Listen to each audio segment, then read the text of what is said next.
Welcome, everyone. It's wonderful to have you with us for another edition of the Guilt-Free Book Club. This time, we are delighted to collaborate with Wentworth's Center for Wellness on a program called All in This Together: Mental Health and Well-Being in the Classroom. We're going to focus on supporting the unique needs of today's college students in the classroom from a mental health perspective. And we are delighted to have two student panelists here, sweet peers from the Student Wellness Education and Empowerment team. I'd like to invite you to introduce yourselves. We have Morelia Cervantes and Clara Elezai. So feel free to tell us a bit about yourselves, what you're studying, where you're from originally, how you got here to Wentworth, anything else you'd like us to know right off the bat. Go for it.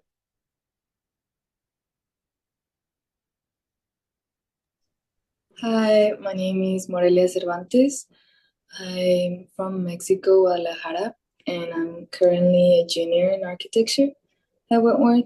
Um, I'm very happy to be here. Yeah, Kara, you can go. Hi, I'm Clara Desai. I'm from Albania and I study architecture in Wentworth. Uh, the main reason why I went to Wentworth is because my older sister lives there, studies, and my other sister lives around Boston area. So I'm also really excited for today's Zoom meeting. Fantastic. Thank you both so much. I just shared in the chat a link to our collaborative notes document, and I will also share that on the screen as well, if anyone is watching this on the recording. So this is a place for where we have, first of all, a little description of the session. We have our speakers, and we have our resources and source text that we're using. So all the links to the various articles, news clips, interviews, books, and other resources, you can access them here. If you're watching this and would like access to this, please feel free to email us at teach@wit.edu. We'll get you the link to this collaborative notes document. Speaking of collaborative notes, there we have key takeaways from the discussion. I've pre-populated some, but please add your own. Anyone who's on this call right now, please feel free to hop in here and add your own takeaways and key points you want to reinforce, and also additional resources. If you have any other additional resources, I just put in this New York Times article I came across the other day that was, topical. So feel free to use this as a resource, that shared resource for all of us. I will also share this. This is the last resource that is mentioned here, a guide from a colleague at Washington University in St. Louis promoting student well-being in learning environments, a guide for instructors. It's an incredible resource. Based on these four keys to well-being that are research-based, and we'll get into that in a second. But social connection, building a welcoming environment by creating opportunities for students to connect, not only with each other, but with you as the instructor.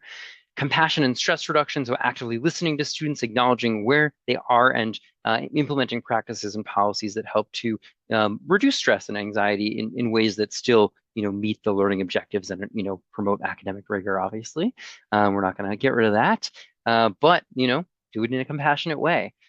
Belonging and growth mindset, helping students see how mistakes are necessary part of the learning process, and helping them work through and meet challenges in ways that encourage them to have that sense of belonging, agency, and compassion.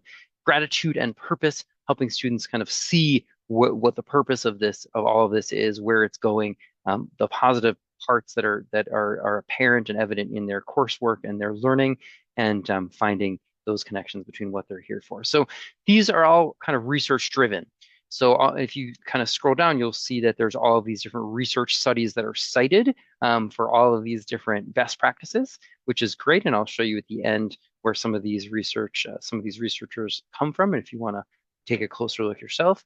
And then each of the sections is broken down by social connection with, specific practices for your course design, for your syllabus, adaptations for large classes, for classes that are online or hybrid, things to do in the first weeks of class, things to do throughout the semester, etc. So it's just a great resource. And just taking you down to the very end where I was mentioning all those resources, there are all these references here to all of the different research studies. And obviously, at the end, they have their kind of wash you practices for making referrals. We at Wentworth have our own, ways to make those referrals, and that you can find that here on the Wellbeing in the Classroom WIT Center for Wellness resource. And obviously, Maura and Leanne will introduce us more to that in a little while. So before I jump into my kind of questions, I'd love for Leanne and Maura to introduce yourselves as co-hosts of this program and just tell us a bit about your interest in this topic.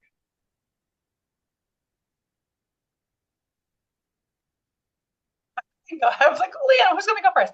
I can go. So my name is Maura Mulligan, and I am the Associate Dean of Health and Wellness here on campus. I've been at Wentworth about 20 years, a social worker for about 30 years.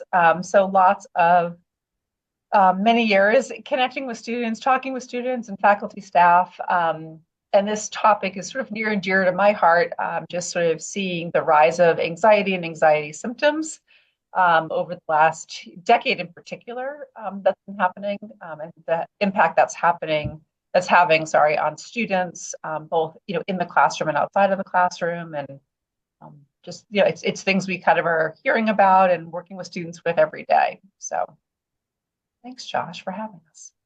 So welcome. Thanks for being here. Hi, everyone. I'm Leanne Fisher. I work as the Associate Director of Health Promotion and Education here in the Center for Wellness. So Maura and I work closely together.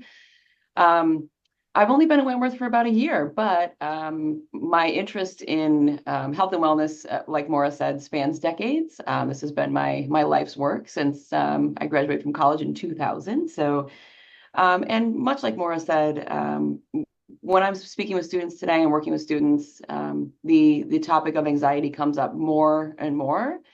And so I've always had some interest in this, but when I read The Anxious Generation, a book that's we'll be referencing today throughout our time, I really couldn't put it down. I was very moved and really felt compelled to sort of shout it from the rooftops a little bit. Additionally, I do, from a personal perspective, have young nieces and one nephew, and I see differences in the way that they're growing up compared to my generation. So I have a personal interest as well. Thanks for having us, Josh. You're so welcome. And for the format, I'm going to take the first little chunk of questions that is referring back to the first article, the article from the Chronicle of Higher Ed. And then Leanne will have some questions based on a resource she brought in, and then Maura. And of course, for our participants who are with us live, feel free to put any questions you might have or comments in the Zoom chat. We'll monitor that. And hopefully at the end, maybe there'll be time to have you participate in more of a discussion and ask your own questions of our student experts. So for our first question for Clara and Morelia, so with advances in treatment and a much needed reduction in stigma around mental health related diagnoses, talking about diagnosed mental health conditions has become much more socially accepted, which is a good thing, as it means more people are seeking and getting help. But one unexpected downside to the heightened awareness of mental health on campus is an increase in students self-diagnosing normal human challenges as maladies they've heard or read about, and pathologizing a normal range of human emotions like routine stress. In the Chronicle of Higher Education article, Fighting the Mental Health Crisis Narrative, Jennifer DeBurrow, Dean of Students at the University of New England, says, "We have pathologized normal, everyday emotions. Better," she argues, "to give students often unglamorous but effective practices to manage their responsibilities more confidently, promoting resilience and positive coping mechanisms." So what's your take on this? What rings true to you and what doesn't quite fit given your experiences here on Wentworth's campus? And what are you hearing from your classmates around mental health concerns, especially as they intersect with their academic pursuits? I can go first. So I think it's true that more students, especially architecture, they don't mind degree, and they consider like normal stress or maybe stress from assignments or presentation is something like way like more uncontrolled. So most of the time they use the words like I'm anxious or like anxiety, or which is like a self-diagnose most of the time. And I think saying this and like believing it would like makes them unable to accomplish like several like essential parts of their daily life, like personal hygiene or maybe physical health, or just like enjoying, I don't know, moments of their like daily life. And for the last part, I think by labeling like these emotions and identifying them as unusual and critical, they turn like these feelings as something distracting into their life. So not allowing them to do like most of the things in their daily life. This- Yeah, I agree with Clara. I think it's important to talk more about anxiety and the difference between um, being diagnosed or not. So I feel like most students they take for granted how they feel, so and they don't really reach for help. So I think it's important to not take it for granted and like realize how you're feeling, because most of the times, at least in my experience at studio, a lot of students, even if they're physically not like not well, they're not eating, they're really stressed, they look stressed, they will keep going until they get the grade that they want. Even if you tell them like, hey, you need to calm down, like, take it easy. A lot of people don't really take a moment to like calm down and talk about it. Actually, yeah. Thank you so much. And Leanne and Maura, when we were planning this session, you raised this really interesting distinction between state and trait anxiety. So would you mind sharing a little bit about that and how it relates to this question?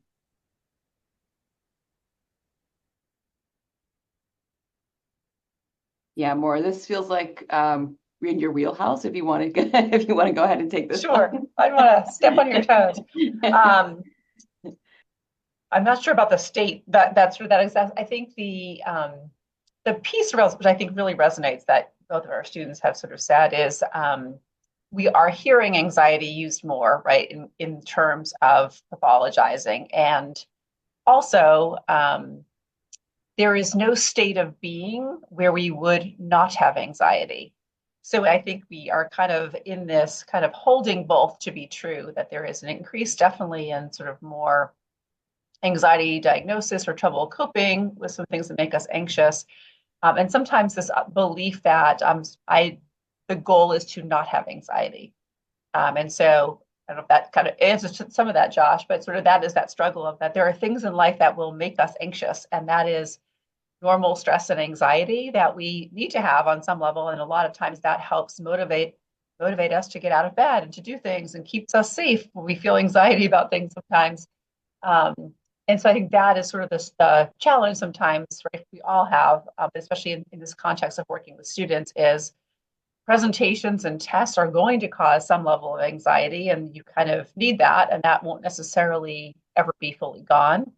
But how do we sort of manage that and not have it impact us so negatively that we're not taking care of ourselves and our well-being, and it's interacting with our ability to sleep and have relationships and get work done. And so it's that finding that balance of a reasonable amount of anxiety to motivate us to do our work and get things done, um, and sort of understanding a need to sort of cope with those symptoms when they happen versus trying to avoid them or think that the goal is to kind of remove them all. But being able to manage it in such a way that you actually can get your work done and have relationships and take care of yourselves from all that other health and wellness perspective. Well, that's helpful, Josh. Absolutely, yeah. So I think this ties really well into our third question. So I'm going to use that as the next question and then go back to the second one afterwards, y'all. And to bring in that language that's in the collaborative notes document of the state and the trait. The idea of the trait is more, a diagnosed mental health condition, and the state is like, well, I have a lot going on in my life right now, so this anxiety, I can take a step back and perceive it as a fleeting temporary state that is natural and normal given, what I have going on in lab, studio, etc.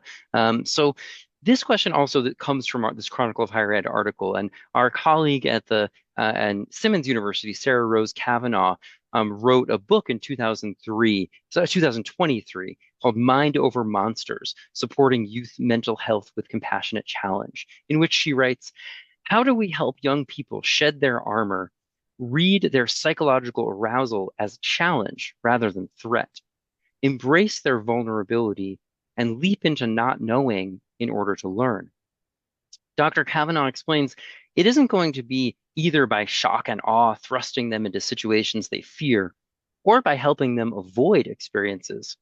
Rather, it will be by engaging them and drawing them into learning environments that help them understand their own power. So, Morelia and Clara, how does this description make you feel as a learner? She's talking about learner agency. How do you see this happening or not happening in your classrooms and studios here at Wentworth?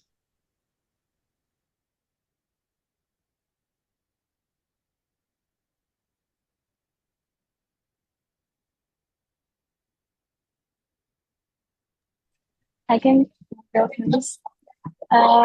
Personally, I think that if you like make some like if you force someone or to like do something or like learn something or like if they avoid in a new experience, instead of like just keeping the situation or like experience on the side, it will just deteriorate the state like even further. So it's like something that they want to like I don't know like going to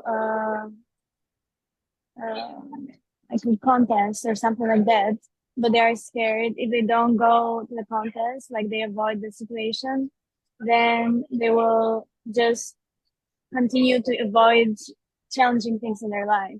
Or if you force them to go, then that would be like a scary or like something they would be more scared of. So every time something like that comes up, they would see it as something scary.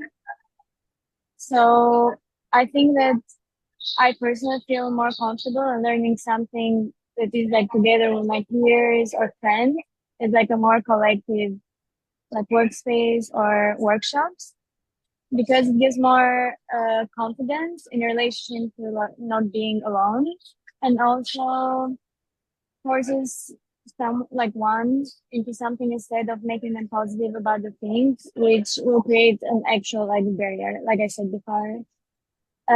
In Wentworth, I think some things that may correspond to this is like having more like group activities that will like make people gain more confidence. And I was also thinking that self-reflecting assignments, uh, like for example, I don't know, like service at the end, or maybe just the teacher asking students how they thought about, I don't know, whatever like activities made group or I don't know, like experiments with this, like how it affected them. And so they can be more efficient in the way that they manage the class.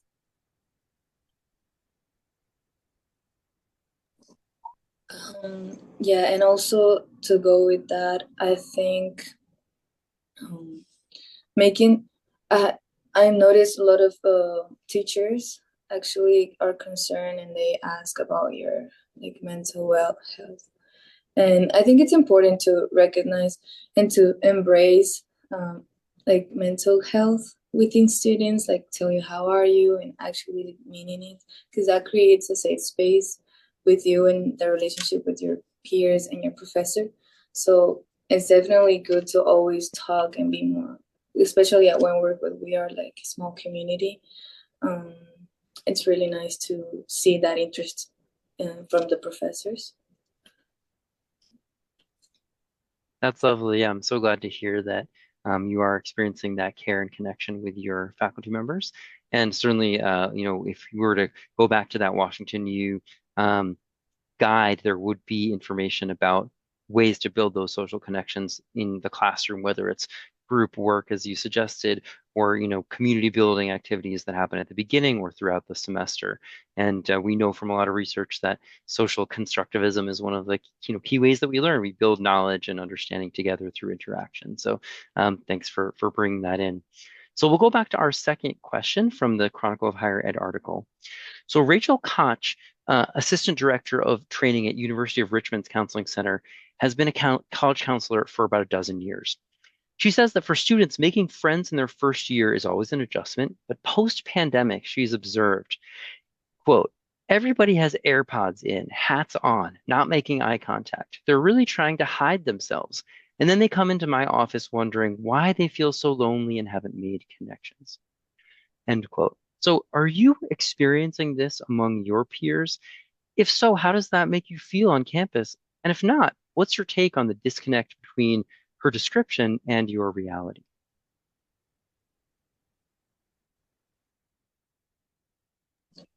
Um, what I've observed through like walking just around school is that yes, a lot of people have their headphones and their beanies on. And I don't take it as something bad necessarily, because sometimes also like walking with your headphones and listening to music helps you get rid of like have a moment for yourself before going into class again. So I think it's important to have those breaks, but it's definitely a question about where to do it. Like having headphones in class is obviously not a good idea because then that leads you from socializing with your peers and everything.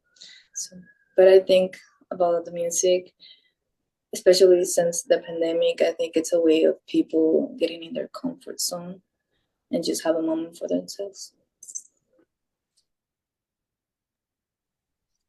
I agree with Maria. I also was thinking when I was reading the question that people having and the students being more disconnected, like using their AirPods or like I don't know who this is more like they don't want to engage into the conversations or like meeting new people. And I think this may affect them, like they may become less wanting to meet like new people and to be more engaging in the community. So I feel like every year this is becoming more visible in schools or like after pandemic because people are getting more used to it in a way, like how Maria said, more in their comfort zone, which is good sometimes, but in life, I think it's not the best way to like approach it.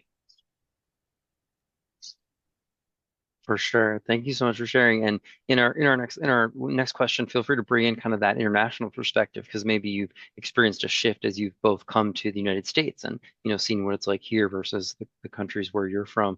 So for my last question, based on the Chronicle article, what else would you like to share with us about your experiences as international students regarding teaching practices that support student mental health and well-being?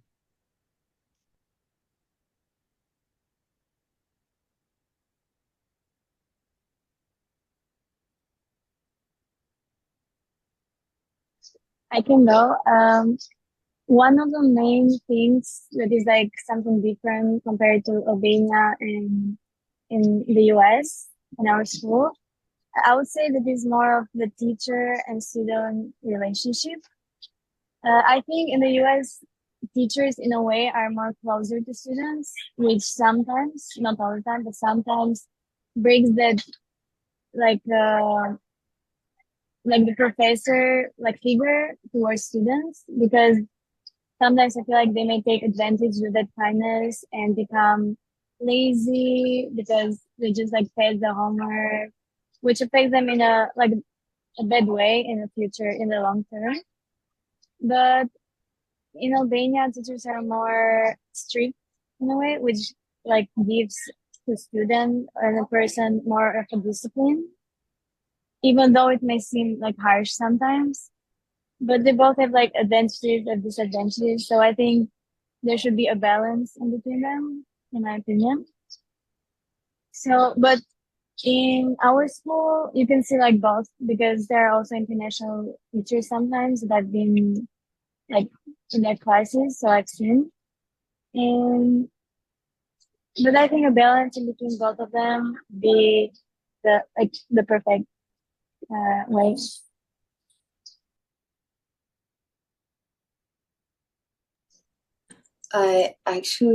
I think in my case it's the opposite since in Mexico we're all really close to each other.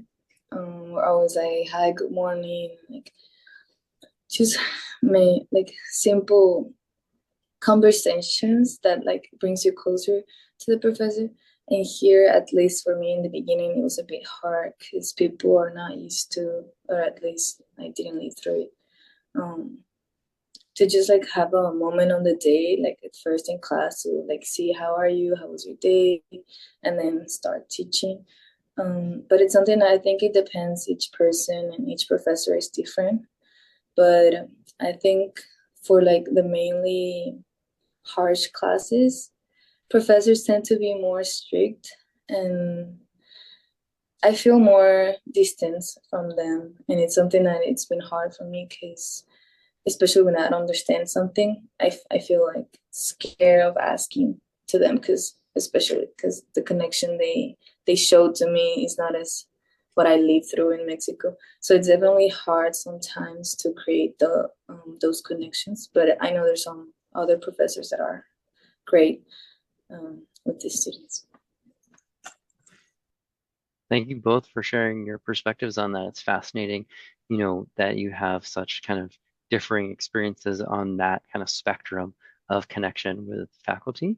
And of course, as you brought up, we have not only students from all over the world, but faculty from all over the world. So whenever you're in a classroom, there's going to be people with such different kind of cultural vantage points of where they're coming from and what they are expecting. And it's just really, I think, important to continue that conversation around how we're meeting those people where we're at, both students and teachers. So I'll turn things over to Leanne now, who brought some great questions based on some resources we provided around the book, The Anxious Generation. Thank you so much, Josh. Thanks. Great conversation so far. I've written down many, many notes. So yes, my resource, if you're following along at home in our collaborative document, my resource is the podcast in which the author of the book, The Anxious Generation, his name's Jonathan Haidt. I'm not sure if I'm pronouncing that correctly, but he is on a podcast with a professor named Scott Galloway. And I specifically chose this podcast because it's one of the shorter ones, more succinct, but I really feel like they touch on the main components of the book itself. So if you are, again, following along, these questions were coming from that resource, the podcast resource. So in the podcast, we hear the two participants talking about Gen Z is the first generation to go through puberty with a portal in their pockets that can take them into an alternate universe that is exciting, addictive, unstable, and unsuitable for adolescence. With regard to smartphone use, again, you are the first generation to have been born with a smartphone in your pocket, as it were. What do you notice about the people of your generation that may be different from people from other generations, again, regarding smartphone use? And then what do you notice is the same? So what is the difference between your generation and some other generations? And what do you think is the same with regard to smartphone use?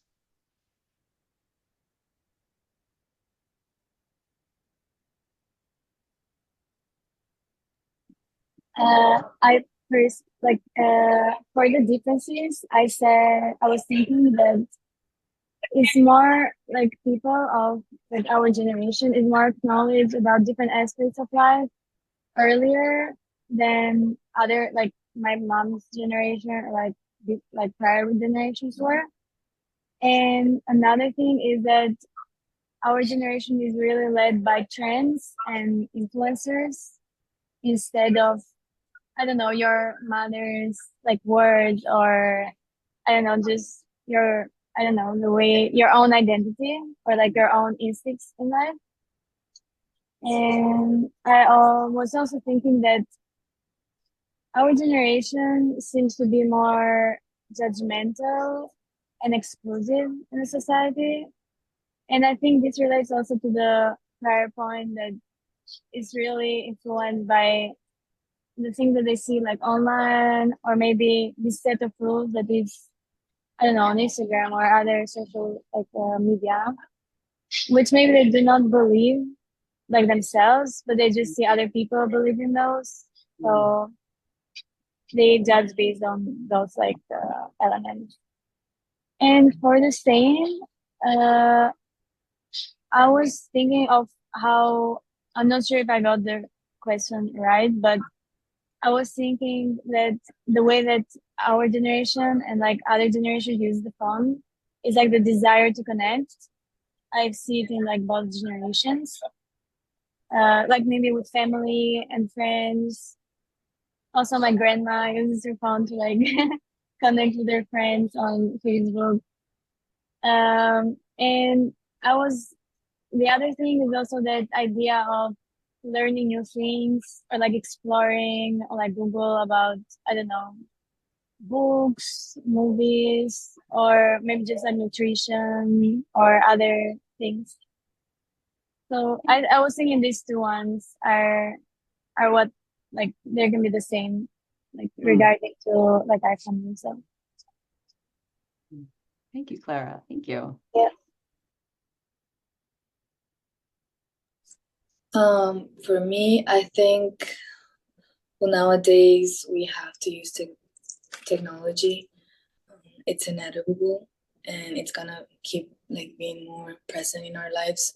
So definitely, I think it's a good idea to use it as a resource instead of as a, like Clara said, make it part of your identity. Because I've noticed from my younger generations that they don't really like they don't go out in the streets, they don't play like before, they don't talk to people like before. They get like we were saying in the beginning, people get more not lonely, but they don't really get out of their comfort zone, and I think it's also because of the phone and what they've been watching. So I think it's good as a resource, but I wouldn't let my kids have phones until the age of high school. And I think a lot of people can agree with me, and nowadays because of what we're seeing on social media that is impacting so many young people.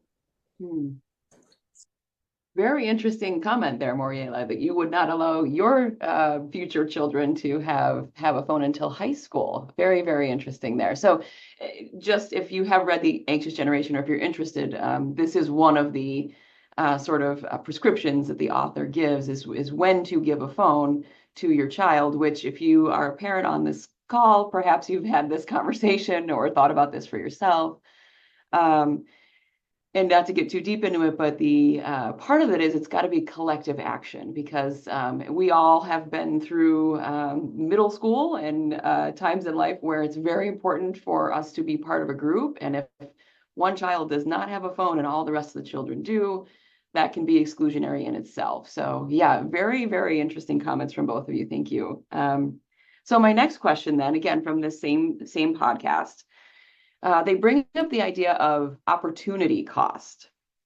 So that can be described as everything you give up in order to commit to something else. Opportunity cost can be described as everything that you give up in order to commit to something else. A recent Gallup poll reveals that American teens spend an average of 5 hours a day on social media alone. So that does not include video games or any other internet-based activities. 5 hours a day on social media. What do you believe your peers have given up in order to spend an average of 5 hours a day on social media? And how might this impact academic pursuits?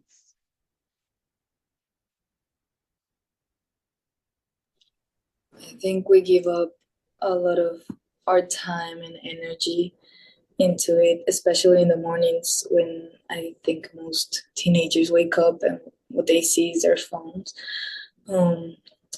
And if like you spend, for example, TikTok, this very famous app, you spend 30 minutes scrolling, but it's actually been 2 hours and you didn't notice. That's when you lose time of your day, when you could have done so many other things like homework, breakfast. But yeah, I think it's definitely you waste a lot of time and also the energy. I don't know how to explain it, but I've noticed that when I use the phone in the mornings or before going to sleep, I feel more tired and my eyes are like really tired. So that's what I'm trying to use it less now. Good. Good. I think I agree with Maria.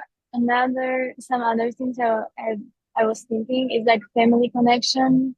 And if you live, especially in college, because you live further from the family. I feel like I connect more with my family because I talk to them every day. But I see a lot of people who I've never seen like or heard talking to their family in like really long time. And then physical health is another thing. It's also that avoid, like you said before, it's just like you have time and you can find time, but you just avoid and you just find the phone as like the first thing to do. So you like put your time into that instead of going out and doing like a physical activity. And I was also thinking about just like concentrating in the present and like also in understanding themselves and creating their own identity instead of looking at like other like people or other things happening somewhere else in the world in another time instead of enjoying where you are and like what you're doing and the people are around you. And then for the impacts of this, it would of course affect like the time management, the creativity, for example, architecture. I think not all the time because, for example, you can use internet and your phone to like research about like architecture or other things, but in the meaning of creating your own unique creativity more than not like looking at other things. And the engagement, that is also something that I was thinking of because you like just get immersed in that world without talking to anyone. And then you just like get used to that and you just would rather see your phone or like text on the phone than like going like out to talk to other people. Mhm. Yeah, thank you, Clara. Yeah, so definitely some impacts I'm hearing from both of you. I want to go back to something that you said, Moriela. It's you can't really describe it, but it's how you feel after you're done scrolling. And I have actually asked this of many people, students and other people. Does anyone ever feel great when they get done scrolling? Does anybody ever feel like, wow, I'm so glad that I spent those 2 hours doing this thing? I would argue that very few of us are answering yes to that question. So I think what you're describing is a real feeling, not only the fatigue, and you mentioned your eyes specifically, which yes, I think we all know about the impacts of looking at screens for too long, but also just this emotional energy level that seems to dip after doing this thing. When you describe very, I think, accurately for a lot of people, you think it's a half an hour and you look at the clock and you've been doing it for 2 hours. So there's this lost time that could be committed to doing other things like Clara was mentioning, including, certainly academic pursuits, as we know that can have an impact, but being present in the moment, just literally being in this moment without being in some other, alternate universe. So great thoughts there, you guys. I think this will probably be my last one for today. No, actually I have a couple more. What do you believe your peers, oops, I'm sorry, that was this one. The Anxious Generation, the author of The Anxious Generation, says that the smartphone is the #1 distraction device ever created. #1 distraction device ever created. Let's sort of flip that a little bit. What positive benefits might be gained from removing phones from, let's say, classroom settings? So what positive benefits would you see if we were to remove phones from classroom settings? What are some possible drawbacks from doing that? And have you seen your peers self-regulate? So regulate for themselves, make choices for themselves regarding their own smartphone use.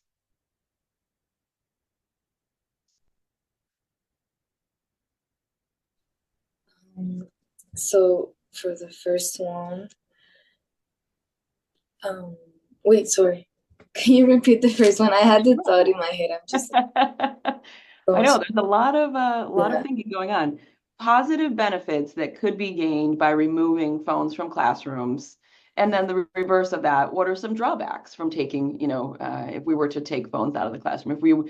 are in this sort of different world where phones are not allowed in the classroom anymore. Positive and then drawbacks. And then have you seen your peers regulate for themselves their phone use? Okay.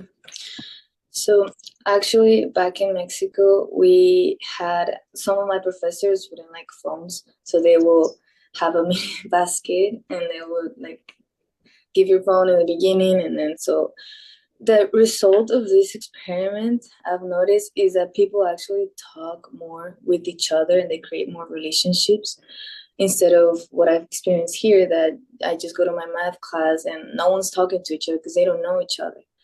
But it's definitely the engagement with people, and also the thing of thinking by yourself and using your own voice is really important, because I think with right now with ChatGPT and all these AI apps, people don't really have the energy, or they don't put the effort into putting their own voice.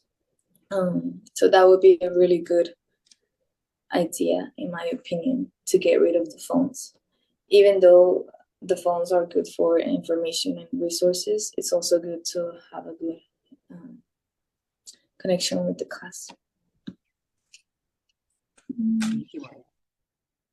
I agree with Maria. Also, in my high school, elementary school, like secondary school, it like phone usage, like we weren't allowed to get our phones even like in school. They would check us like with the airplane machines. I don't know if you know if we had like our iPhone or no. Which I think, if I think about it now, I don't remember how it was like normal to not have our phones. But I think if, I don't know, in today's class, if you don't have your phone, it's like you're missing something. And then going back to the question, I just think that not having them, it will increase more like attention and concentration of the students. And then more engagement, because I think a lot of classes struggle and a lot of teachers struggle with engagement in class. Like if they're asking questions, not a lot of like, people answer, not a lot of students answer, because most of them are just like watching something on their laptop. There are like several like watching games or like playing like, I don't know, different video games like in the screen before their teacher.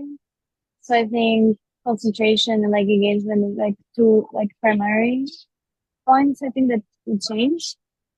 But then for drawbacks, I don't think there are a lot of like drawbacks in the case of like learning better. Just like less info, like less information and like less search. But I think those are more like homeworks in the back, like after class. So I don't think it will impact like for the drawbacks. And for positive, I think it's like most of them. Thank you. Thanks to both of you for your insights. Yes, thanks indeed. And thank you, Leanne, for preparing all those great questions. And let me turn things over to Maura for your questions. And if you want to tell us a bit about the resource you chose, that'd be wonderful. Yes, and I also I'm aware of the time and want to make sure that we also have others on here who have time to talk. So I will kind of be brief, because you've already given some really great feedback, and I had posted a couple of different videos on there. One in particular really talking about like the student mental health crisis it's part of the document that you can kind of watch later if you've not already watched it. But the context of that, the video was really talking about kind of nationally the issue we're seeing around college students' mental health and seeking, counseling and support for symptoms of anxiety and other mental health issues. And that's sort of one of the biggest mental health challenges that we're seeing. We're definitely seeing that at the college level as well. So I would love to hear from both of you, like what is the experience for students related to anxiety in the classroom? So I know you've talked a bit about that already, so maybe some of this is overlap. We've seen, so you've talked a little bit about that social, like that connection with faculty members and maybe making that a little bit easier to reduce some of those symptoms in the classroom. But anything else that you could say, like, hey, in thinking about the classroom experience and knowing that we cannot remove things that make us anxious, Any other thoughts on things that you've seen done or have some specific faculty do to help reduce some of those anxiety symptoms, like in the moment in the classroom, like before presentations, before exams? I'm trying to, as we're honing in on lack of time, I want to sort of focus a little more on any more of that kind of things you want to share that has been really helpful in any of your classes. Well, we were talking about this the other day with Lane, and we were putting the option as putting like a little questionnaire at the end of the class on the board, but it can be like anonymous. So if you're feeling anxious or stressed about asking, then you're not the only one, and like everyone wants to ask. It's just the fear of actually doing it. So I think it's a good idea to put it on the chat, and then the screen will like appear on top, and the professor will know like and talk about the question. But I think I got lost. Okay, thank you. I was just thinking, I was thinking that people, like a lot of students put like a mask in their face that doesn't really, like a mask of emotions, like they don't really show their emotions most of the time. So I don't think teachers understand, like even maybe 60 or 50% of like what a student like feels. So I think it's not always on like the teacher's hand to like make them feel less anxious or less stressed. So sometimes I feel like just like questionnaires, like more indirect like ways of engaging with students may work for some students. Or if there are like, I think if there are like showcases of, I don't know, maybe if a teacher sees that a student is struggling with something, maybe if they can ask them, or I don't know, any ways of asking how they feel or what can they help towards it, I think it's better. And we were thinking just about the survey that Maria said, or also more group engagement, like group activities in class, because that, as I said also in the first question, I think it gives more confidence to like each individual, and maybe next time when it's just like a singular question, they like just respond by themselves because they're already confident to say. Thank you. That's helpful.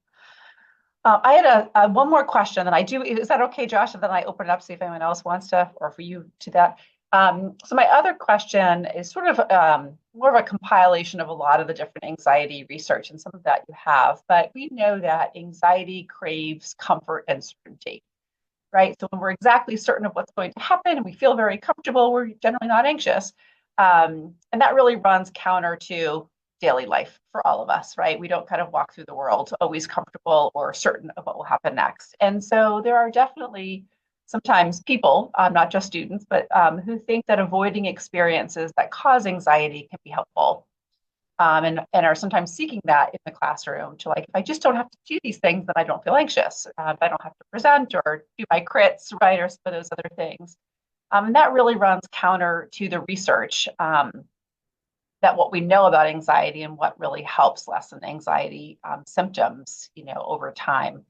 And that we really need to learn to manage anxiety when it happens, and having those coping skills and stepping into experiences that make us anxious over time will start to diminish that anxiety. Like, we have to sort of be able to do that.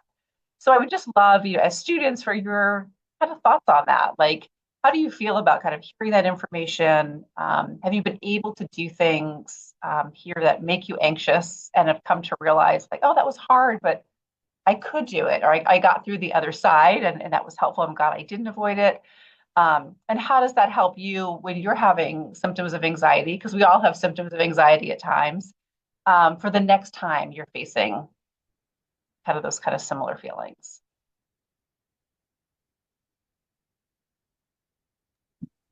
I think that I agree with that way of like maybe teaching people to know how to behave, not behave, but like comfort their own like feelings. Because, for example, based on personal experience, when I would go, for example, in a swimming competition, I was like doing swimming. The first time I was so scared and like I didn't know, like it was like really scary, and I wouldn't have gone if my mom didn't push me. So if she wasn't there, I would have gone. But then like next time I learned that maybe going there before, like settling slower, and then just like being more calm, eating before, I don't know, those little things that reduces like that little like stressful moment that you like have after, I think is really impactful, and like the result, like like the end result. So I really agree with the idea of learning how to manage anxiety, or like how to know anxiety symptoms is like a better way than like just comforting them, like how it said in the question. Yeah, for me, in my experience, I think I'm really lucky to have good people around me, and my friends have been there for me. And recently, it's been like so many things get like together, and I feel like the whole world is ending. But especially like my friends and my family are the ones that like are keeping me going. And what I do personally is try to just start my morning early and just do things. Just keep myself busy, have moments to like breathe and everything, but keep going because that's the only way you're gonna get through things, and avoid the feeling of feeling anxious because that's only gonna take you nowhere. And that's what I always tell myself, that it's normal to feel that way and it's okay, but you can keep going because it will get better, and it helps me with my confidence too. Yeah. Well, thank you both, and thank you, Maura, for bringing these great questions. Something I was thinking when you talked about anxiety, craving certainty, or at least knowing what to expect as an instructional practice.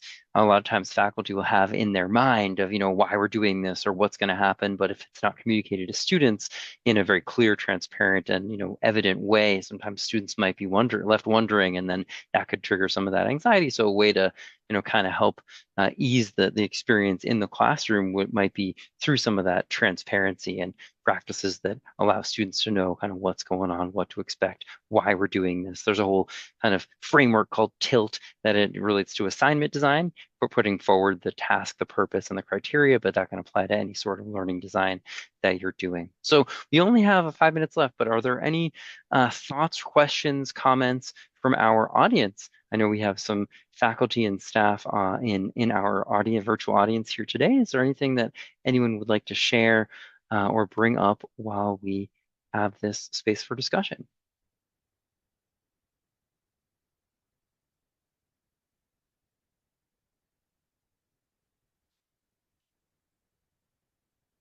Of course, feel free to put anything you want in the chat, and also I'll share something, and then I'll give another moment in case anyone does want to add anything. I really was struck by, I'm going to bring an example from something that Clara and Morelia shared. So Clara was talking about kind of masks, how oftentimes you feel like students in your classes are kind of wearing masks, or they're not showing their full reactions or feelings to what's going on.